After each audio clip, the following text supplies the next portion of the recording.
Vamos lá, volte comigo aqui para a tela, olha só.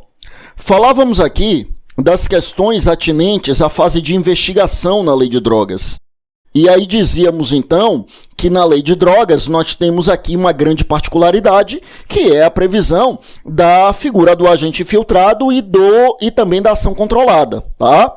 O que acontece, meus amigos, é que, efetivamente, estamos aqui diante de uma hipótese na qual realmente, nós temos aqui uma grande particularidade com a previsão desses dois institutos, porque lembra que, como regra, nós não temos efetivamente uma situação na qual realmente a gente vai falar aqui em institutos que estão previstos no CPP ou que constituem a regra, né? Ao contrário, em regra nós não temos, tá, esses institutos, mas temos aqui na lei de drogas, é o artigo 53 da lei de drogas que traz esses dois institutos, e aí eu vou fechar aqui ainda porque, quer dizer, fechar não, eu vou dar continuidade porque ainda na fase de investigação, eu ainda quero trazer mais algumas coisas importantes, tá? O que eu quero que você lembre ainda sobre essa parte procedimental da lei de drogas? Eu quero que você lembre que a lei de drogas faz previsão ao exame de constatação da droga. Na verdade, faz previsão de dois exames de constatação, tá? O exame de constatação preliminar e o exame de constatação definitivo. Exame de constatação é o exame pericial na substância, para sabermos que a substância efetivamente é droga. Então é necessário fazer um exame pericial, que é o exame de constatação, tá? Bom, o que acontece aqui?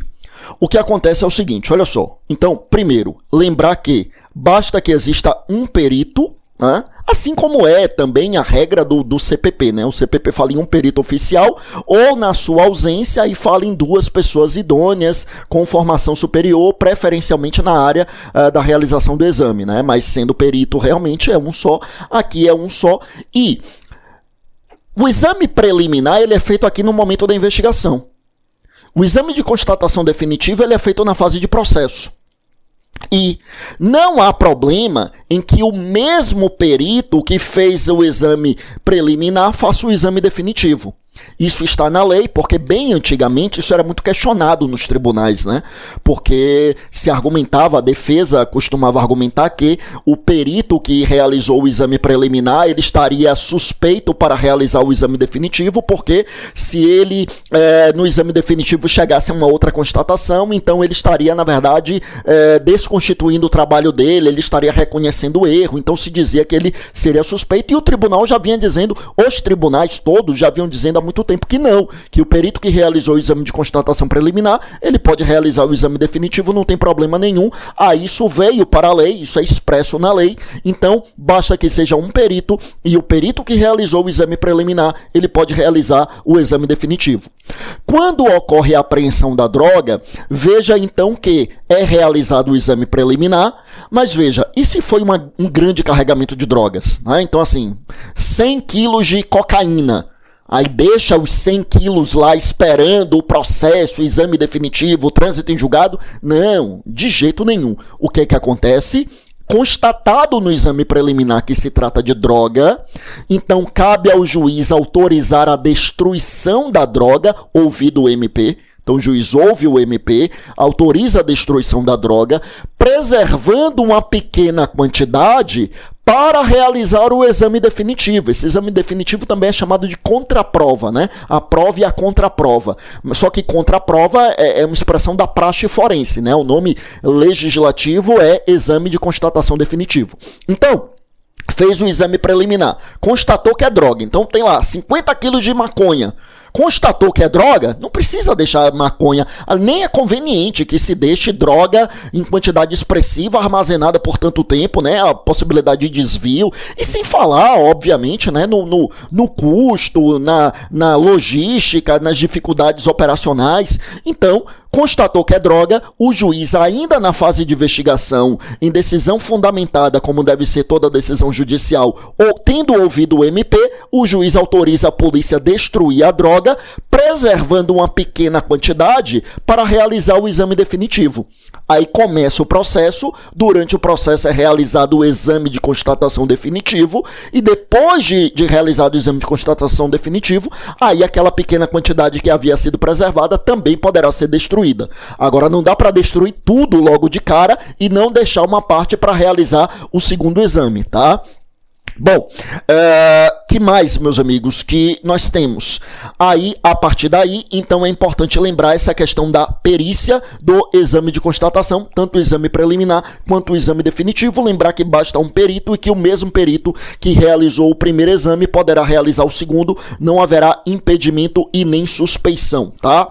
Bom, o que mais que a gente tem aqui, meus amigos, em relação a essa dinâmica? O que mais que a gente tem aqui em relação a essa sistemática? Olha bem, o que nós temos aqui então é o seguinte, ainda avançando em relação a esse tema, ainda aqui nessa fase de investigação, então vamos imaginar, meus amigos, que realmente o investigador terminou o seu trabalho. Então imagina você que pretende ir para a Polícia Federal, você que pretende ir não, você que irá para a Polícia Federal, que está estudando para a Polícia Federal, quer ser delegado ou delegada federal. Concluiu o trabalho, concluiu o inquérito. O que é que acontece? Concluiu o inquérito, tudo bem, manda o inquérito para o juiz vai encaminhar para o Ministério Público. Tá. Lembra que, obviamente, todos os crimes previstos na Lei de Drogas são crimes de ação penal pública incondicionada, todos eles, né? Todos eles são crimes de ação penal pública incondicionada, até porque são crimes cuja vítima é a coletividade, então são crimes de ação penal pública incondicionada. Aí lembre que o CPP aqui, ele tem uma regra, a Lei de Drogas tem uma regra bem parecida com o CPP, bem parecida, mas é um pouquinho diferente. Onde é que está a diferença? A diferença está, por exemplo, aqui o seguinte, lembre que lá pelo CPP, quando os autos da investigação chegam aqui para o Ministério Público, então o Ministério Público vai poder adotar uma entre as seguintes opções, uma entre as seguintes alternativas. Em primeiro lugar, caberá ao MP, né? Caberá ao MP, em primeiro lugar, oferecer a denúncia. Quando oferecer a denúncia, quando ele se convencer de que existem elementos de materialidade e autoria em relação à prática do crime. Isso, no CPP e na Lei de Drogas, é idêntico, tá? Em segundo lugar, aqui há uma pequeníssima diferença entre a Lei de Drogas e o CPP.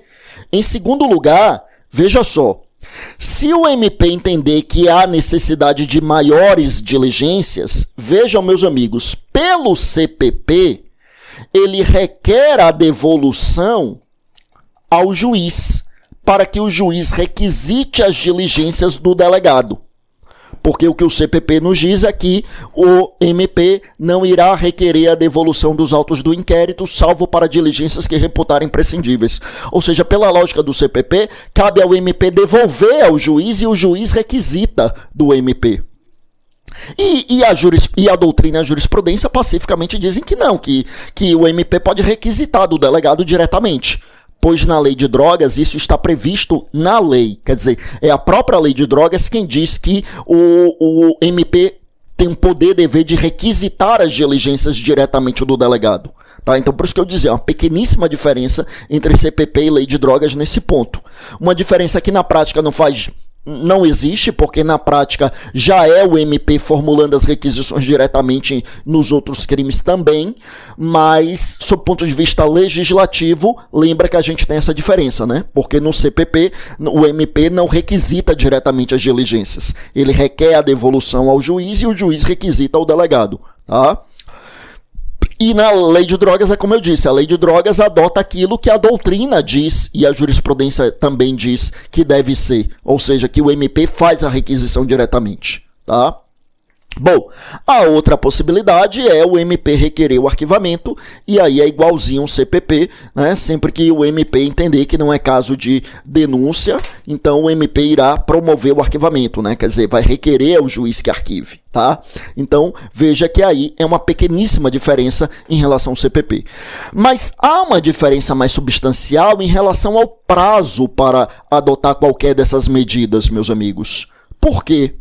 No CPP, o prazo para o Ministério Público adotar essas medidas é um prazo de 5 dias se o investigado estiver preso e um prazo de 15 dias, no CPP são 15 dias, se o investigado estiver solto.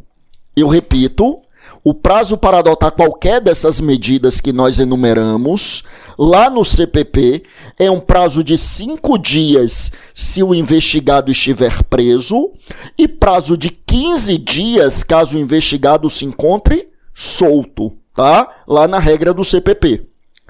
Aqui na regra da Lei de Drogas, veja que o prazo para o Ministério Público adotar qualquer dessas medidas, meus amigos, é um prazo de 10 dias, quer esteja o investigado preso, quer esteja o investigado solto.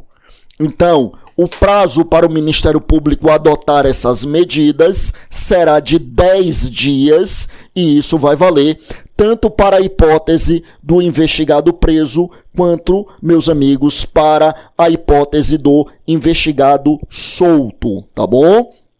Isso está previsto lá na Lei de Drogas, né, meus amigos, no seu artigo 54. Isso está no 54 da Lei de Drogas, esse prazo de 10 dias. Então, veja que aqui o prazo que o MP possui é diferente daquele prazo que está previsto lá no CPP. E veja também que aqui na Lei de Drogas não faz diferença se o sujeito está preso ou se ele está solto. O prazo é o mesmo, prazo de 10 dias. Tá. E qual a consequência da inobservância desse prazo? Aqui a gente tem uma particularidade na Lei de Drogas também, quer dizer, aqui não é diretamente derivado da lei, mas só para a gente entender. Pelo CPP, o que é que acontece quando há o descumprimento desse prazo? Pelo CPP, quando há o descumprimento do prazo, a gente tem duas possíveis consequências. Primeira consequência, se o sujeito estiver preso, haverá o relaxamento da prisão, porque o excesso de prazo caracteriza um constrangimento legal.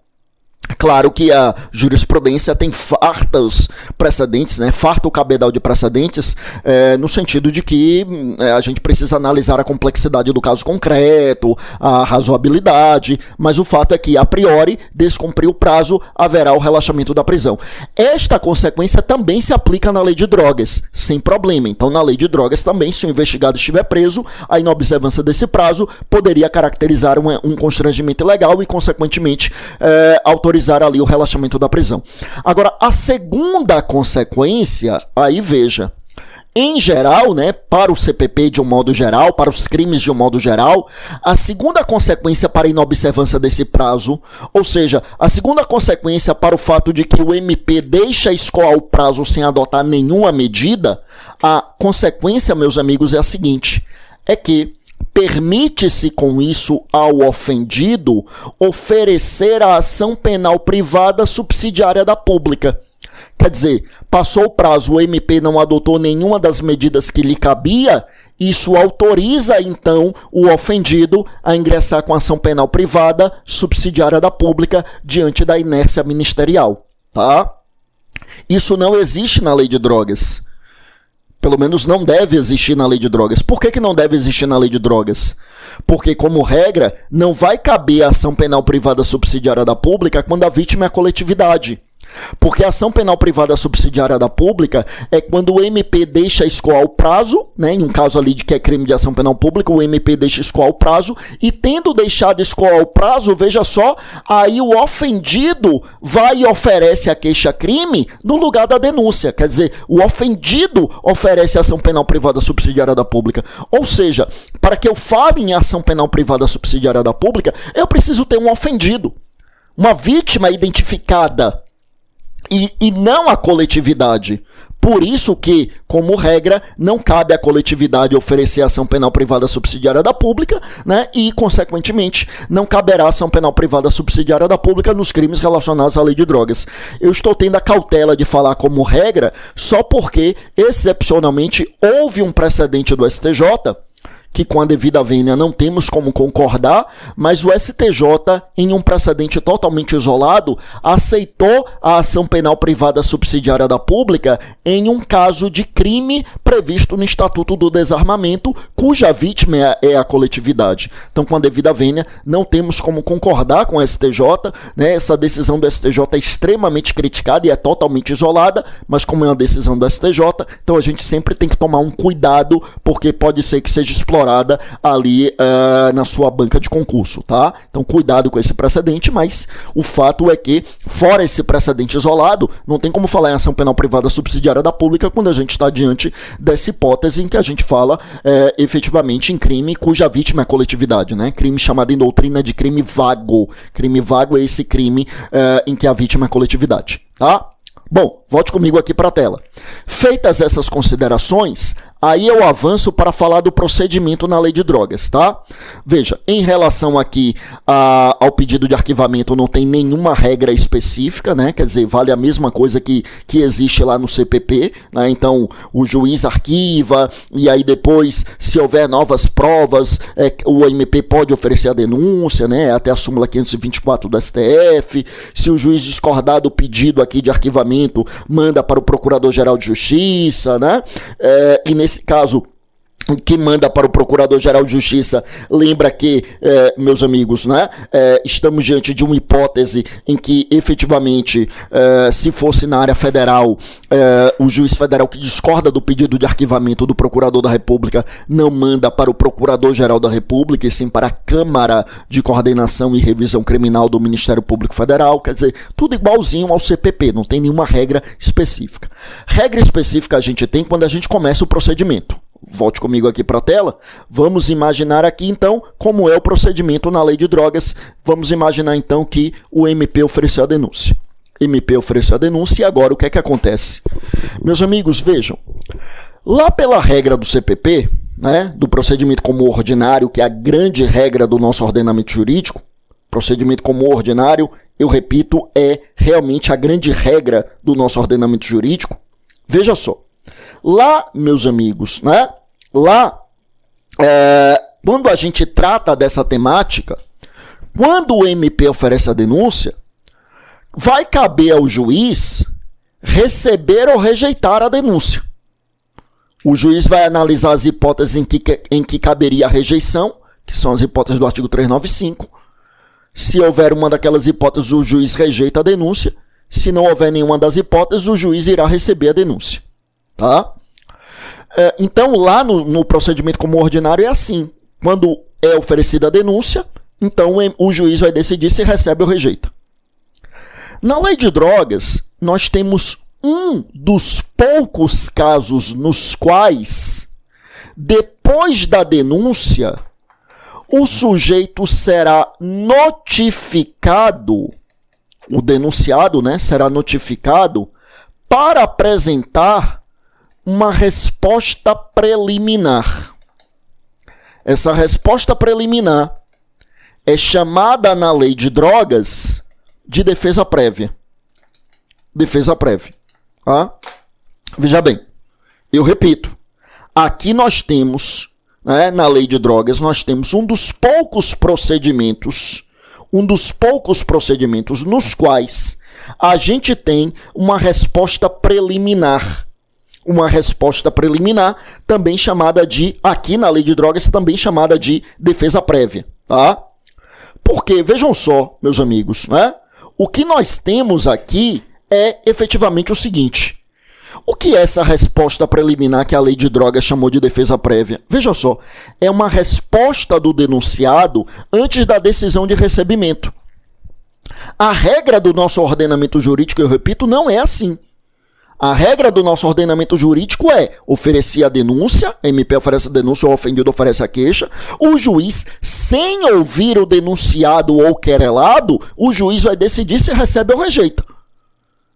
Aí, se for o caso, o juiz receber a denúncia ou queixa, aí sim é que o juiz determina a citação, não notificação, e sim citação, que é esse ato de comunicação processual que chama o sujeito ao processo, triangularizando a relação jurídica processual, e aí sim o sujeito vai apresentar a resposta. Mas lá no procedimento como ordinário, então é assim, o denunciado ele não se pronuncia antes do recebimento.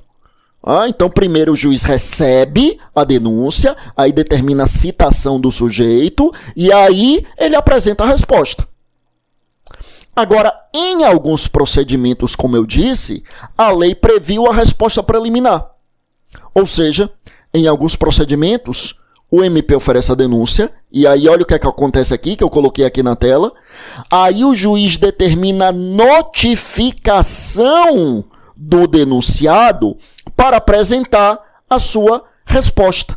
Uma resposta preliminar, que é essa resposta que antecede a decisão acerca do recebimento da denúncia. A essa resposta preliminar, no caso da lei de drogas, foi utilizada a expressão defesa prévia. Então, o sujeito ele é notificado aqui para apresentação dessa defesa prévia, para que ele se pronuncie aqui no prazo de 10 dias, meus amigos, acerca da possibilidade de nós termos, então, aqui a decisão do juiz sobre o recebimento ou a rejeição. Veja, no processo penal, nós temos 5 casos de resposta preliminar, tá? Nós temos 5 precedentes em que cabe a resposta preliminar, eu vou colocar aqui embaixo. Além da lei de drogas, a gente tem no artigo 514 do CPP, que é o que trata, né, dos crimes funcionais, ou seja, os crimes praticados por funcionário público, né, no exercício da função em razão dela. Esse procedimento especial está no CPP entre os artigos 513 e 518, e essa resposta preliminar é especificamente no artigo 514, então a gente tem resposta preliminar no procedimento especial dos crimes praticados por funcionário público, repito, artigo 514 do CPP. Aí a gente tem na lei de drogas que eu já mencionei, a gente tem também na lei de juizados, a lei 9.099 é assim também. Quer dizer, lá na Lei 9.099, lá no procedimento sumaríssimo, existe uma resposta que antecede a decisão de recebimento do juiz, que pela lei, inclusive, deveria ser feita na audiência de instrução oralmente. Na prática, muitos defensores levam por escrito, né? Mas pela lei deveria ser feita oralmente. Então, oralmente, o defensor faria ali a apresentação da resposta e o juiz também oralmente faria a decisão de recebimento ou rejeição. Claro que tudo isso é reduzido a termo, né? Mas seria feita oralmente. Bom, então a lei de juizados a gente também teria uma resposta preliminar, né? Ou seja, uma resposta que antecede a decisão acerca do recebimento.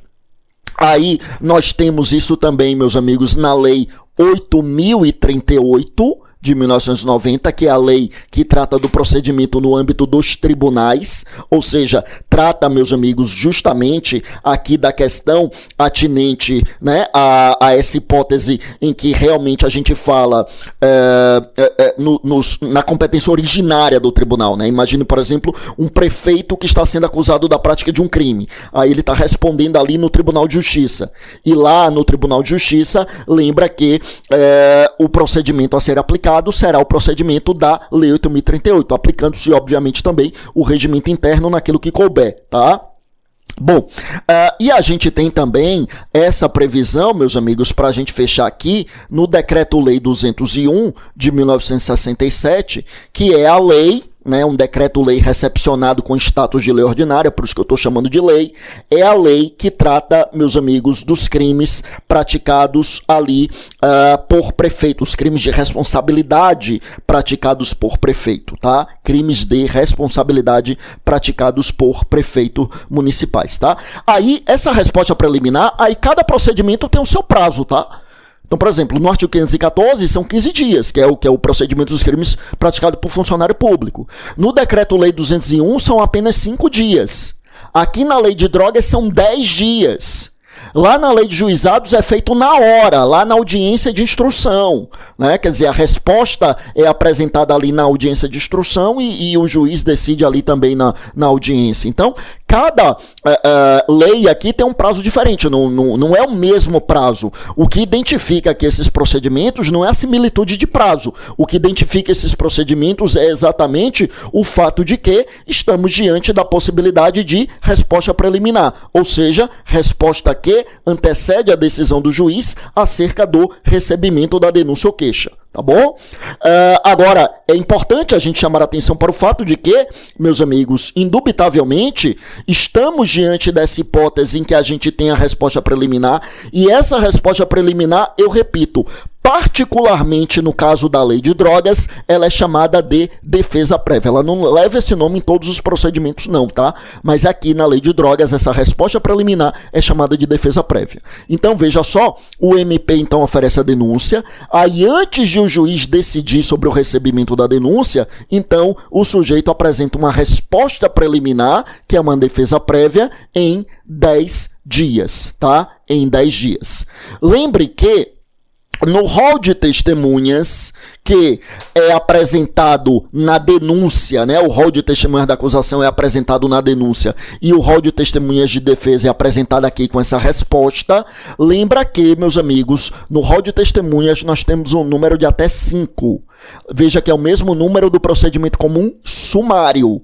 O procedimento comum ordinário são até 8 testemunhas para cada parte em relação a cada fato criminoso imputado, e aqui na lei de drogas é o mesmo número do procedimento sumário, quer dizer, até 5 testemunhas para cada parte em relação a cada fato criminoso que é imputado, tá? Então, o número de 5 testemunhas. Se o juiz rejeitar a denúncia ou queixa, aí, quer dizer, a denúncia, né? Aqui não tem nem queixa nem subsidiária, né? Então, se o juiz rejeitar a denúncia, o recurso cabível é o recurso em sentido estrito.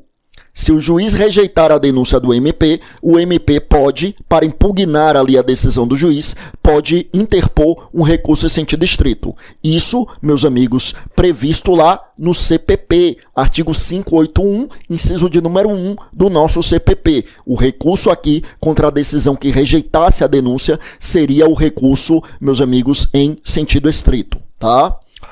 Bom, que mais que eu quero chamar aqui a sua atenção? Ainda quero chamar a sua atenção para o fato de que, veja só, ainda se o juiz receber a denúncia, aí sim, veja só, aí nós iremos para a instrução.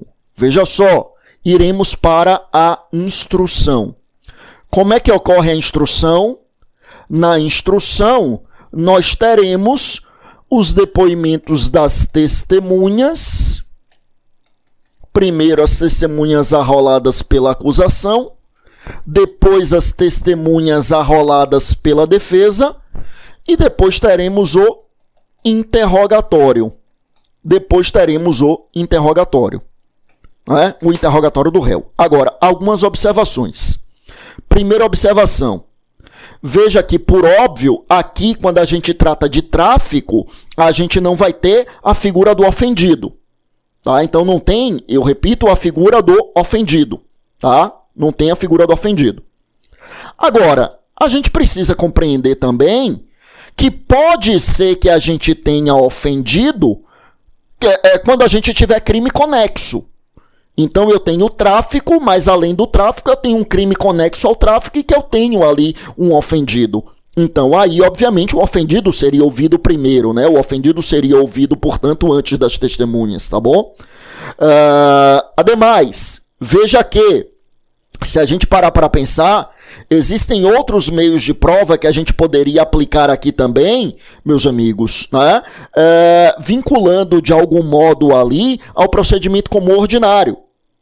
Então, se a gente parar para pensar, meus amigos, imagine aqui comigo o seguinte. Imagine comigo que o sujeito ali vai prestar o depoimento, as testemunhas vão prestar depoimento e as testemunhas apresentam depoimentos contraditórios. Então não caberia uma careação? Sem dúvida caberia uma careação. Então veja que aqueles procedimentos que estão previstos lá no CPP, aquelas diligências previstas no CPP para a audiência, elas também podem ser aplicadas aqui, tá?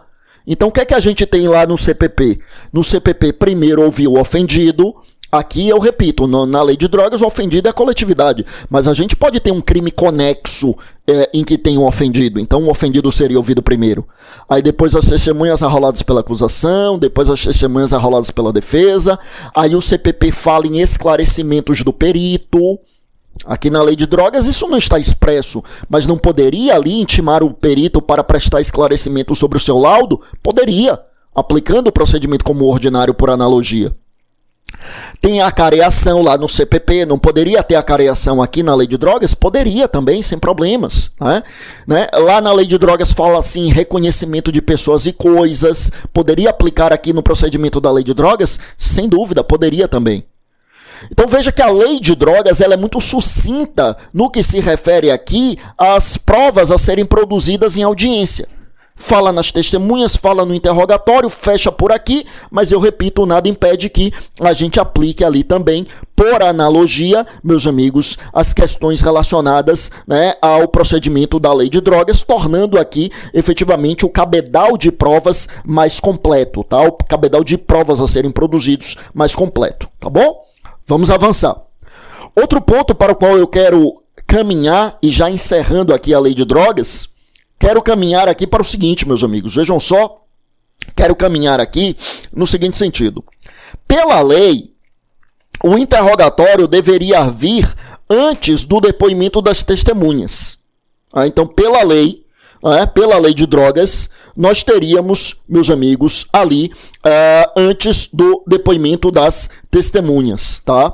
Veja, nesse caso, é assim mesmo? O interrogatório deve ser realizado no começo? Resposta, não. O interrogatório deve ser realizado ao final, tá? Depois que forem ouvidas as testemunhas. Depois, eu repito, que forem ouvidas as testemunhas, tá bom? Então, por que é assim, meus amigos? Veja, a lei é de 2006, meus amigos. A lei é de 2006. Na época da lei, realmente a regra do nosso ordenamento jurídico era assim. Ou seja, o interrogatório era feito no começo. Essa era a regra de todo o nosso processo penal, tá? Mas, o que acontece, meus amigos, diante dessa situação? O que acontece, meus amigos, é que, efetivamente, a gente precisa compreender que houve uma mudança muito significativa no nosso CPP em 2008. O interrogatório foi deslocado para o final. E aí houve uma discussão. Tá, mas espera aí, mudou o CPP. Essa mudança do interrogatório para o final, ela se aplica aos procedimentos especiais? E muita gente dizia, não se aplica porque a lei geral não derroga a lei especial, né? Então, a lei geral é o CPP, então as regras dos procedimentos especiais deveriam prevalecer e, portanto, o interrogatório deveria ser no começo. E essa história de interrogatório no começo não é só na lei de drogas, não. Tem no Código Eleitoral, tem nos crimes da Lei 8.038, né? Aí veio o Supremo e disse, não. Essa aqui não é só uma mudança de regra geral, não. Essa é uma mudança principiológica para observar uma garantia constitucional. Porque o interrogatório, ele é, sobretudo, meio de defesa. Interrogatório, ele é excepcionalmente meio de prova, mas ele é, sobretudo, meio de defesa. Sobretudo, eu repito, meio de defesa. Meio de autodefesa, né? Meio de defesa, meio de autodefesa. O que acontece, meus amigos? Então, diante disso, né? Então, meio de defesa, meio de autodefesa, portanto. E aí o que acontece, então, é o seguinte, tá? Então, o interrogatório, eu repito, ele é um meio de defesa, ele é um meio de autodefesa. Então, por que o interrogatório no final? É para ampliar a garantia da autodefesa. Ampliar a garantia da autodefesa de modo que o sujeito só venha a depor depois, efetivamente, meus amigos, que ele já souber quais são as outras provas produzidas contra ele. Porque antes ele era o primeiro a falar e depois eram produzidas as provas contra ele. Agora não. Agora ele sabe o que existe contra ele para que ele possa se defender daquilo que já foi produzido contra ele. Por isso que o Supremo entende que essa história de um interrogatório ser feito ao final se aplica, meus amigos, realmente aqui aos procedimentos em geral, inclusive a esses procedimentos especiais, inclusive aqui na lei de drogas, tá? Bom, aí, feito então o interrogatório, nós estamos diante de uma hipótese na qual encerra-se a instrução, aí nós teremos então os debates e teremos a sentença, aí já não existem mais particularidades em relação às regras do CPP, tá bom? Então é isto que nós temos a dizer sobre a parte processual da nossa lei de drogas. Agora sim, finalmente nós encerramos a lei de drogas. Quer dizer, tivemos 2 encontros inteiros para tratar da parte material, da parte penal material, e agora nós tratamos em 2 blocos, meus amigos, da parte processual da lei de drogas, tá? Então agora sim a gente encerrou a lei de drogas e eu fecho aqui e eu já volto trazendo outra lei especial. Mas lei de drogas a gente encerrou. Vamos lá.